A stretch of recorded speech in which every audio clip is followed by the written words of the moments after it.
See you all again this week. We're going to continue our series called Good Work. This is our fourth week to be in the series where we are digging into a biblical, theological study of the work we do day in and day out. And so to see if you have been paying attention so far, I've got a little opening exercise. If we could put that list of professions up on the screen, please. All right. Simple list of professions. What I would like for you to do, take just a couple of seconds and rank those professions in the order of the most Christian profession to the least Christian profession. Starting, number 1 would be the most Christian profession one could do. Number 6 would be the least Christian profession one can do. Just take a second and evaluate the jobs of the people who are sitting next to you from most to least Christian. One of the basic ideas of this whole series is that we are partnering with God when we work in the world. We are created by God in His image to be His co-creators, not only taking care of this world, but since the death, burial, and resurrection of Jesus, now we are also working with God as He is creating a new heavens and a new earth, a new creation. And somehow, some way, there is this belief, this conviction that the work we do as followers of Jesus is somehow going to be pulled forward into the age to come. That means the work we do is not in vain. It is not meaningless. There is tremendous value and meaning in our professions, in our vocations, because we are actually working with God to create a new world.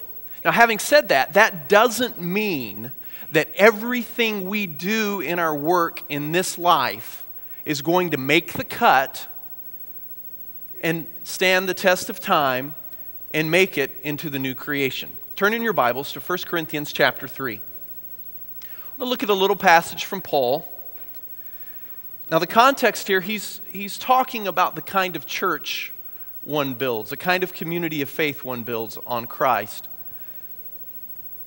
But I think if we broaden our perspective, you'll see that what he says applies not only to the kind of church you would build, but the kind of life, the kind of family, the kind of community, even the kind of culture you would build. Beginning 1 Corinthians 3, beginning in verse 10. By the grace God has given me, I laid a foundation as a wise builder, and someone else is building on it. But each one should build with care. For no one can lay any foundation other than the one already laid, which is Jesus Christ.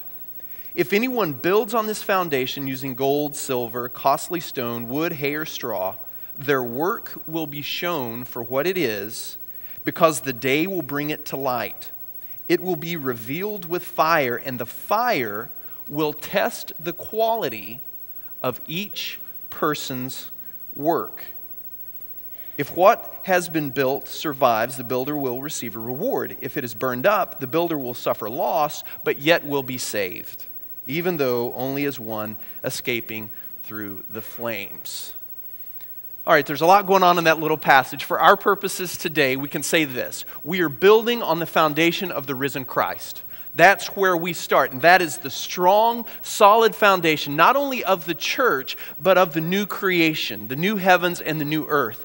You start with a good, strong, solid foundation. But just because you have a good foundation doesn't mean you come along and whatever you build on top of that foundation is going to stand, is going to last. You can build something on the foundation of Jesus Christ that stands the test of time, that will last forever. You can also come along and build something on the foundation of Christ that will be burned up, that will be destroyed, that will be deleted, so that it does not carry forward into the future. And that's the big question I want to ask this morning. How do we know that what we're doing in this life is going to stand the test of time? How do we know that the work we're doing is going to last forever?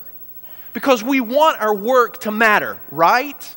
We want our work to have some meaning. We don't want to get to the end of our lives and find out that we have wasted our time. We've just been chasing after the wind.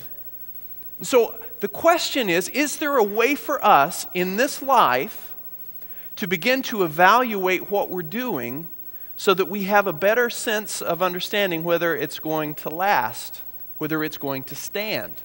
Or do we have to wait until the day of judgment, waiting in suspense until we finally find out whether or not we wasted our lives by chasing after the wind? In his book on work, Patrick Lencioni actually talks about the 3 factors that contribute to miserable work. We can put these up on the screen. One is anonymity. So when you work in an environment where no one knows who you are and no one really cares who you are, that makes for miserable work. Another is irrelevance. When the work you do doesn't seem to matter, doesn't fit into a bigger picture, it's meaningless. That makes for miserable work. But the third one, and that's the one we're concerned with this morning, is a measurement.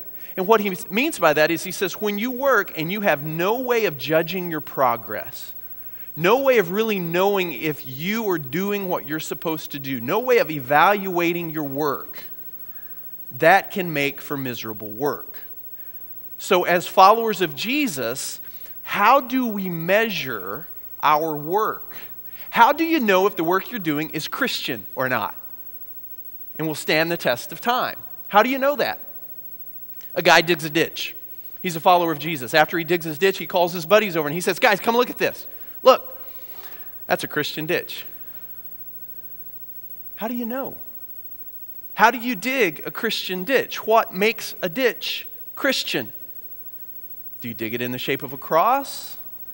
Do you dig it deep enough that you can fill it full of water so that you could baptize someone in it if you needed to? What would make that ditch a Christian ditch? How do you know if that work was done in a way that could stand the test of time? I mean, what's the difference between a Christian plumber and a non-Christian plumber?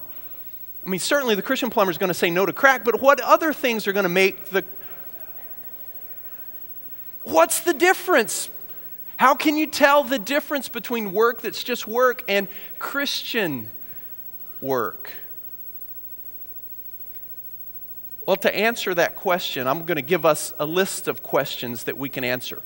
Some of you have had performance reviews before. Some of you conduct performance reviews. I've both given performance reviews to staff, and I've had my performance reviewed every Sunday. And one of the ways I conduct a performance review is I give the person I'm reviewing a list of questions beforehand and say, work through these questions, answer them, reflect on what you've been doing, then let's